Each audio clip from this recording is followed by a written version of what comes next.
Buatan Allah. Bapak Ibu sekalian, tahun 1972, ya ada yang belum lahir, banyak sekali ya. Ada sebuah penghargaan yaitu Piala Oscar yang ke-44, di mana seorang pria, seorang komedian yang berusia 82 tahun mendapatkan applause. Tahu ya applause ya? Tepuk tangan. Nah, penghargaan ini adalah penghargaan dalam sebuah film Oscar. Namanya yaitu Charlie Chaplin. Nah, yang menarik di dalam penghargaan ini adalah bahwa orang memberikan tepuk tangan itu paling lama sepanjang Piala Oscar, yaitu apa? 12 menit. Selama itu dan sepanjang itu orang memberikan tepuk tangan yang meriah kepada seorang komedian ini ketika dia menerima penghargaan. Bapak Ibu sekalian, ayat yang barusan kita baca, di dalam ayat yang pertama disebutkan, bersorak-sorailah bagi Allah, hai seluruh bumi. Mazmur ini unik saudara, karena apa? Dibuka dengan sebuah pekikan atau sebuah gegap gempita, seolah-olah ada sebuah presentasi, ada sebuah demonstrasi pertunjukan yang megah, yang luar biasa, sehingga layak untuk disambut dengan apa? Disambut dengan sorak-sorai bagi Allah. Bukan satu RT, bukan satu kampung, bukan satu gedung, satu asrama, bukan satu kabupaten, tetapi ayat yang pertama dibuka dengan hai seluruh bumi. Saya memberikan poin yang pertama, yaitu panggilan untuk memuji Tuhan. Itu poin yang pertama, panggilan untuk memuji Tuhan. Nah, Bapak Ibu sekalian, ada ajakan di dalam ayat ini, khususnya ayat 1 dan ayat 2, ada perintah, ada suruhan, dan sebenarnya di dalam bentuk seruan, yaitu apa? Bersorak-sorai untuk Allah, hei seluruh bumi, mazmurkanlah kemuliaan namanya, muliakanlah dia dengan puji-pujian. Kata dahsyat sebenarnya Bapak Ibu sekalian, itu sama dengan apa? Yang pertama spektakuler. Kata dahsyat itu juga apa? Megah, fantastis, luar biasa, dan mengagumkan. Bahkan kalau saya pinjam berita-berita artis ini apa? Berita tersilet.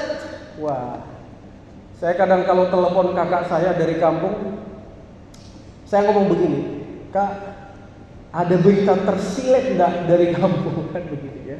Berita tersilet artinya apa? Wah, kabar menghebohkan. Si Anu dapat mobil. Si Anu ternyata sudah menikah dengan jodohnya yang didoakan, dan seterusnya dan seterusnya. Saudara, layak kita memberikan sebuah sikap yang benar, karena pemazmur ini memastikan isi pujian, cara kita mengekspresikan tentang kedahsyatan Allah itu sangat cocok, itu sangat pas dengan apa yang disebutkan di dalam ayat 1 dan ayat 2. Tepat sasaran kepada kita kalau kita mengekspresikan dengan apa? Bersorak-sorai, sehingga apa? Bukan ketika seseorang atau sebuah grup atau sebuah penampilan vokal grup, mungkin di gereja kita sering ada penampilan dari sangkor, bukan? Di akhir memberikan tepuk tangan. Ada yang telat malah, kan begitu ya. Ada yang di wisuda belum maju sudah tepuk tangan. Karena ada kisah di balik itu, ya kan? Karena mungkin berat, karena tahu bahwa dia mengikuti perkuliahan ini bukan main-main, sehingga sebelum maju namanya masih dipanggil sudah memberikan aplaus kepada Tuhan.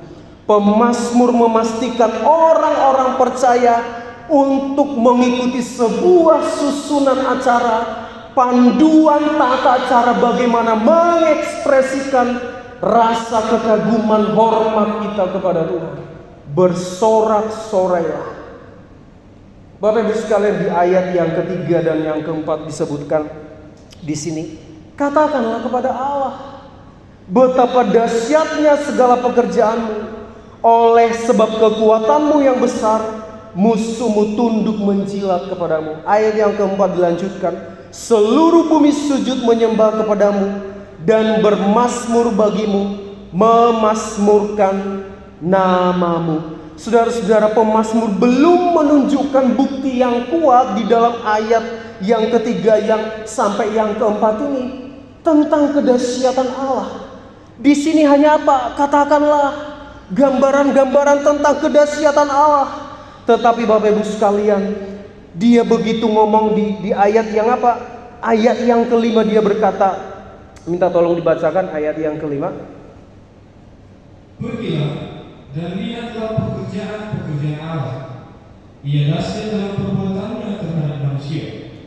Kalian sulit tahu untuk percaya kepada Tuhan kalau belum ada bukti. Kalian sangat sukar bukan? Sebelum ada bukti yang sangat kuat, sebelum Allah bekerja, ini loh buktinya di dalam ayat yang kelima. Pergilah, lihatlah pekerjaan Allah. Ia dahsyat dalam perbuatan manusia.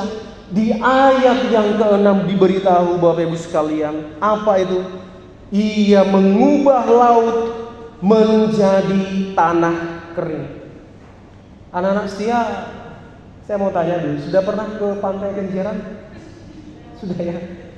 Saya pernah pengalaman ke sana Bapak Ibu sekalian. Ketika surut saya pernah melihat dari kejauhan gitu ya, dari pinggir, kira-kira bisa ratusan meter sampai surut loh Bapak Ibu. Bapak Ibu yang sudah pernah melihat gitu ya. Tetapi yang anehnya, ternyata ketika surut tidak kering ketika surut gitu loh. Masih ada apa? Becek, ada lumpur bukan? Jadi kalau misalkan Anda turun bisa agak dalam loh itu. Tetapi di dalam ayat yang ke-6 ini, ia mengubah laut menjadi tanah kering. Pemazmur ingin menyampaikan, mana ada Tuhan di tempat lain? Mana ada Tuhan yang lain yang bisa melakukan ini? Inilah yang saya katakan, kamu harus bersorak-sorai karena perbuatannya yang dahsyat. Dia bisa mengeringkan laut.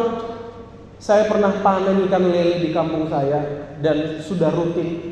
Mendekati tahun baru, ya di tempat saya punya tradisi ada ada sawah, ada ikan yang ada di dalamnya, ikan mas, ikan lele gitu ya. Dan ketika panen di airnya dikosongin dulu, dikeringkan. Dan saya melihat tinggi air, tinggi kolam itu tidak sampai 1 meter. Dan itu butuh 1-2 jam untuk mengeringkannya. Dan ketika ikan-ikannya sudah mulai kelihatan, sudah mudah ditangkap, toh tidak kering airnya Bapak Ibu sekalian. Alkitab mencatat orang Israel melewati tanah yang kering, berjalan di tanah yang kering, bukan di tanah yang becek. Dan dilanjutkan di sini, dan orang-orang itu berjalan menyeberangi sungai. Tentu kita teringat dengan peristiwa bangsa Israel yang melewati sungai Yordan, bukan?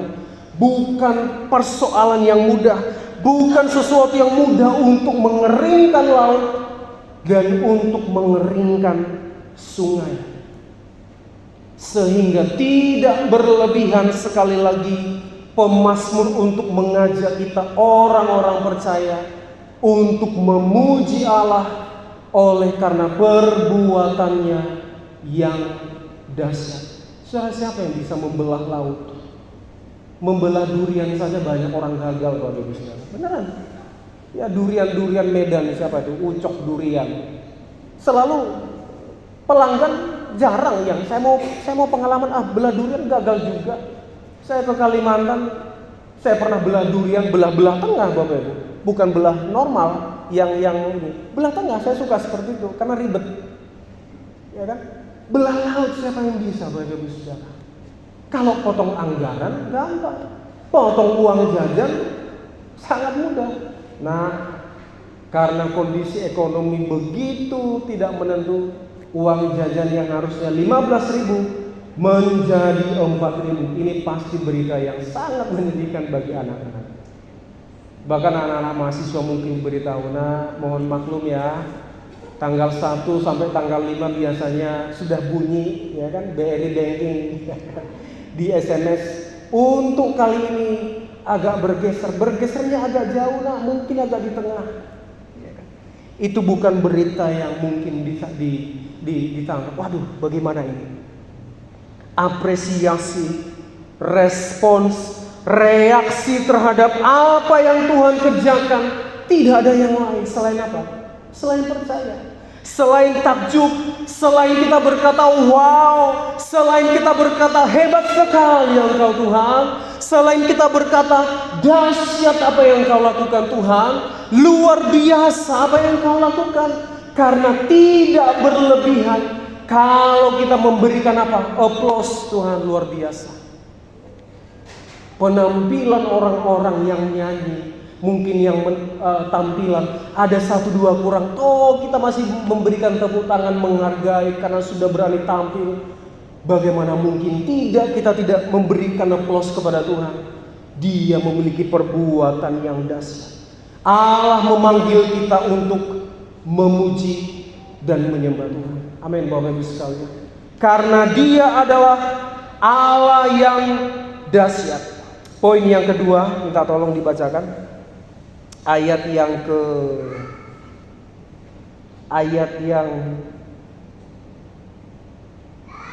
ke-9 sampai 10. Ia mempertahankan jiwa kami di dalam hidup dan tidak membiarkan kaki kami goyah.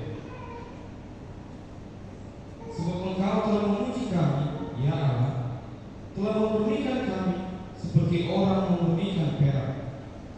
Sebenarnya ayat 8 sampai 12 ini adalah bentuk pertolongan Tuhan atas apa yang dilalui oleh umat Tuhan.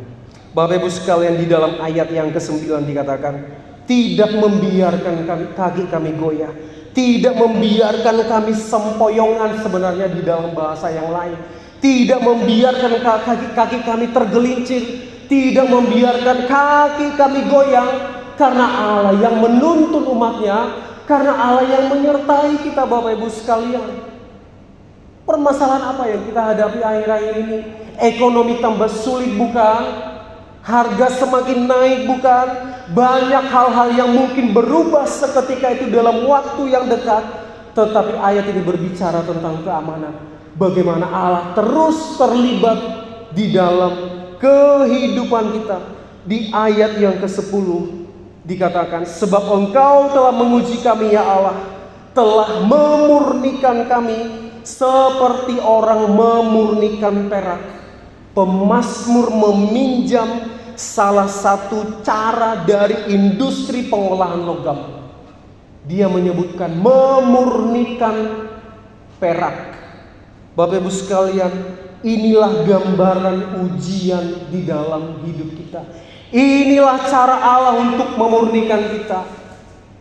Poin yang kedua adalah Allah punya cara yang tidak biasa, agak lain kata orang, cara yang unik untuk membentuk kita. Bapak Ibu Saudara, proses ketika perak dimurnikan tentu ada tungku yang panas bukan? Menyala-nyala. Persoalan yang kita hadapi Bapak Ibu sekalian, bisa seolah-olah panas hati kita, pikiran kita panas, selalu tegang dengan seorang satu rumah, bisa cekcok dengan istri, bisa cekcok dengan anak, bisa dengan tetangga, bisa anak-anak sudah semakin dewasa, beda lagi cara penanganannya. Semester 1 ke semester 2, mata kuliahnya beda, dosennya beda, ya kan? Belum lagi tugas-tugasnya beda. Sengitkah persoalan yang kita hadapi akhir-akhir ini? Di luar sana mungkin orang berkompetisi, saling menjatuhkan, saling melemahkan. Tetapi Bapak Ibu Saudara, cara Allah di dalam memurnikan kita bisa agak tidak biasa. Bisa cara yang lain, mungkin cara yang kita harusnya berpikir, Tuhan kalau bisa cobaan ini selesai hari ini Tuhan. Kalau bisa jangan lama-lama Tuhan. Ini loh sudah bertahun-tahun Tuhan. Bagi anak mahasiswa sulit sekali mata kuliah. Momok ini bahasa Yunani dan Ibrani ini. Belum lagi mata kuliah eksegese, iya kan? Belum lagi tidak cocok dengan guru. Kenapa kamu tidak suka mata pelajaran bahasa Inggris? Saya tidak suka guru bahasa Inggrisnya. Kayak ngantuk-ngantuk, kejam, killer, suaranya lemah dan seterusnya. Banyak hal Bapak Ibu Saudara. Uang sekolah yang mahal juga bisa menjadi persoalan, bukan? Ada gesekan dengan teman, dengan tetangga, perbedaan pendapat, apapun itu masuk di dalam proses-proses yang dilalui anak-anak sekolah. Anak-anak perkuliahan di SMP, di SD pun bisa. Siapa bilang hanya di SMA? Bagi keluarga, pekerjaan, ekonomi, ya kan? Dalam 10 tahun terakhir pemasukan kok rasanya jumlahnya itu saja, kan begitu ya. Pengeluaran kalau dihitung, waduh. Ini jangan kaget ya yang sekolah ini ya. Uang sekolah anak-anak PAUD, waduh Saudara. Ya kan, makanya banyak anak-anak sekolah di sekolah negeri, sekolah swasta, SD saja bisa jutaan Bapak Ibu Saudara. Belum lagi di sekolah elit. Apakah ini tidak membuat goyah para orang tua? Oh, siapa bilang tidak Bapak Ibu Saudara? Abraham pun diuji di dalam Kejadian pasal 22 ayat yang pertama. Yesus pun diuji di padang gurun. Di dalam Matius pasal yang keempat. Bahkan di dalam 1 Petrus pasal yang pertama ayat yang ke-7 dikatakan, maksud semuanya itu ialah membuktikan kemurnian imanmu yang jauh lebih tinggi nilainya dari emas yang fana, yang diuji kemurniannya dengan api. Ketika Allah sedang menguji kita, bukan berarti Allah sedang murka. Ini perlu kita catat baik-baik. Ketika kita masuk di dalam dapur peleburan, sakit bukan, tetapi inilah cara yang tidak biasa dari Allah membentuk kita, memoles kita, memurnikan kita. Mungkin ada yang harus terlepas, mungkin harus ada yang diganti warnanya, bentuknya mungkin harus berubah. Semakin unik produk yang dihasilkan, prosesnya juga harus semakin unik dan semakin luar biasa. Luar dan dalam bisa biasa. Aku seperti yang dulu, kan ada lagu itu ya. Apakah sama 10 tahun yang lalu dengan sekarang? Sama terus, tidak ada yang berubah Bapak Ibu sekalian. Allah tidak pernah memakai cara murahan untuk membentuk kita. Sekali lagi, Allah tidak pernah memakai cara murahan, cara yang instan, cara yang mudah untuk memurnikan saya dan Bapak Ibu Saudara, untuk mendewasakan, untuk membentuk kita. Karena Dia ingin menghasilkan pribadi yang lain, kualitasnya unggul, bernilai dan mahal. Proses apa yang kita alami sekarang? Semua bisa dipakai oleh Allah. Apapun itu. Di dalam keluarga, di dalam pekerjaan. Sekarang banyak yang dibahas tentang di lingkungan pekerjaan di luar sana, toksik. Teman yang kurang senang kalau orang lain maju, ya kan? Senangnya cari ini di depan pimpinan. Bahkan siku diam-diam sebenarnya menjatuhkan teman kerja, sampai orang memutuskan diri untuk keluar. Ini banyak ceritanya di luar sana Bapak Ibu Saudara. Ya. Allah tidak membiarkan kita bertumbuh tanpa tantangan, cobaan, ujian atau kesulitan. Kalau ada orang Kristen yang berkata, Tuhan saya mau bertumbuh tanpa masalah, tanpa ujian, saya rasa ada pemahamannya yang keliru. Kita bertumbuh di dalam persoalan. Tidak ada iman yang hebat yang keluar dari persoalan yang kecil. Tidak ada kebergantungan kepada Allah yang kuat tanpa persoalan, tanpa badai, tanpa guncangan yang hebat pula. Semakin angin itu keras menghantam kita, Harusnya semakin kuat kita bergantung kepada Tuhan. Amin Bapak Ibu sekalian. Tidak ada kiriman mahasiswa, uang jajan tidak ada, ya diamenkan pula gitu ya. Laptop belum ada, apalagi belum ada kiriman sudah 3 bulan. Tenang, mungkin dirapel, ya kan? Dirapel 4 kali ya. Ayat 10-12, 3 kali muncul kata engkau. Engkau telah menguji kami, engkau telah membawa kami, engkau telah membiarkan kami. Ini adalah gambaran pencobaan-pencobaan yang bisa saja kita lalui. Karena apa Bapak Ibu sekalian? Allah dahsyat di dalam perbuatannya dan di dalam cara Dia membentuk saya dan Bapak Ibu. Dia mengoreksi kita, Dia memoles kita, Dia menyusun kita kembali dengan baik supaya nanti kita menjadi pribadi yang lebih baik lagi. Amin. Saya tahu tidak mudah. Siapa yang mudah dibanting Bapak Ibu Saudara? Siapa yang mudah? Kalau seandainya perak, seandainya logam itu bisa berbicara, kok panas sekali? Bukankah itu yang kita ucapkan kepada Tuhan? Aduh berat sekali ya. Panas sekali cuaca ini. Aduh jauh sekali. Aduh bagaimana ini kesulitan ini. Aduh bagaimana tentang kehidupan saya ini. Bagaimana dengan sekolah saya, studi saya. Semester 3 saja sudah berat. Mungkinkah saya bisa lulus? Bagaimana dengan anak saya ini Tuhan? Gurunya sudah panggil orang tuanya, ini uang sekolahnya belum lunas dan seterusnya dan seterusnya. Allah punya cara yang tidak biasa untuk memproses kita, karena Ia dahsyat di dalam cara membentuk kita. Poin yang terakhir, poin yang ketiga, minta tolong dibacakan ayat yang 19 dan 20. Sesungguhnya Allah telah mendengar, Ia telah memperhatikan doa yang kau ucapkan. Terpujilah Allah yang tidak menolak doaku dan tidak menjauhkan kasih setia-Nya daripada. Poin yang ketiga, bersyukur atas dahsyatnya perbuatan Allah, yaitu Dia Allah yang menanggap Bapak Ibu.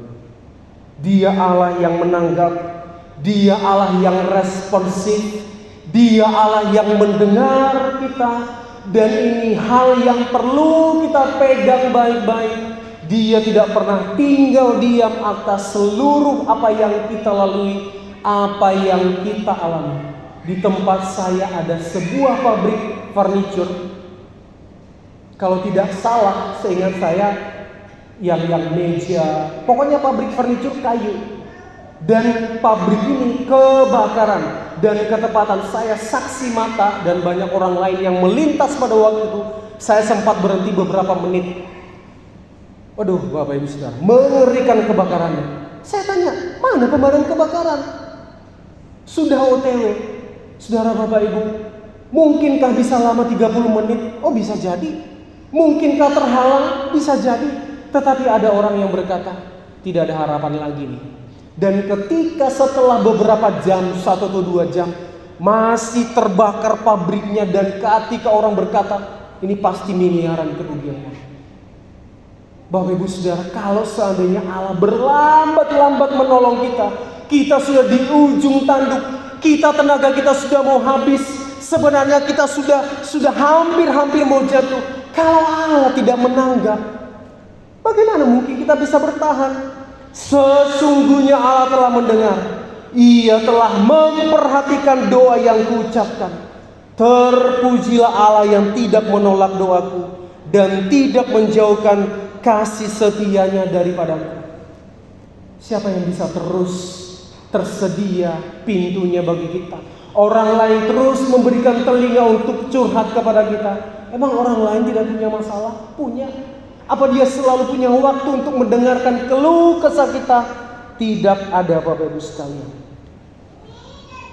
Ayat yang ke-16 dikatakan, hei, marilah, dengarlah hei kamu sekalian yang takut akan Allah. Aku ini mau menceritakan apa yang dilakukannya terhadap diriku. Pemazmur sedang memberitahu Reneo. Ini pasti orang luar pulau nggak paham. Nanti tolong diterjemahkan ya. Sinio. Sini kau. Itu kalau orang Sumatera gitu. Sini kau datang kepada saya. Saya ingin menceritakan apa yang dilakukan Tuhan kepada. Karena pemazmur percaya Allah bukan Allah yang tuli, Bapak Ibu sekalian, yang ketika kita terus berdoa dengan percaya, kita sudah datang dengan iman, Allah terus tidak menggubris.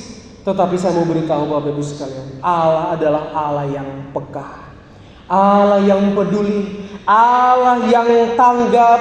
Karena pemazmur sudah membuktikan dia berseru kepada nama Tuhan, dia mendengarkan doa. Bapak Ibu sekalian, apakah yang akan kita doakan nanti ketika kita berlutut kepada Tuhan? Tuhan tidak akan pernah membatasi. Kalau bisa permintaan hari ini ya cukup 10 lah. Tidak. Kita mendoakan terus doa-doa yang kemarin, yang minggu yang lalu, yang bulan yang lalu belum kelar, belum kunjung dijawab. Bahkan permasalahan yang nanti akan muncul pun bisa didoakan, belum terjadi. Karena kita tahu nanti kita akan menghadapi itu. Apa yang harus kita lakukan Bapak Ibu sekalian? Yang pertama, panggilan untuk memuji Tuhan. Tidak semua orang bisa memuji Tuhan Bapak Ibu sekalian.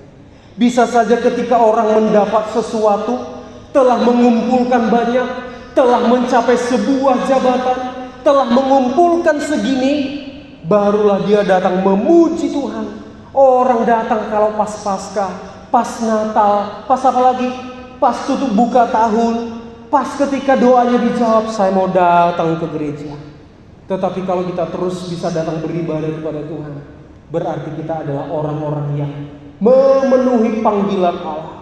Yang kedua Bapak Ibu Saudara, proses Allah yang tidak biasa. Izinkan Tuhan untuk memproses kita.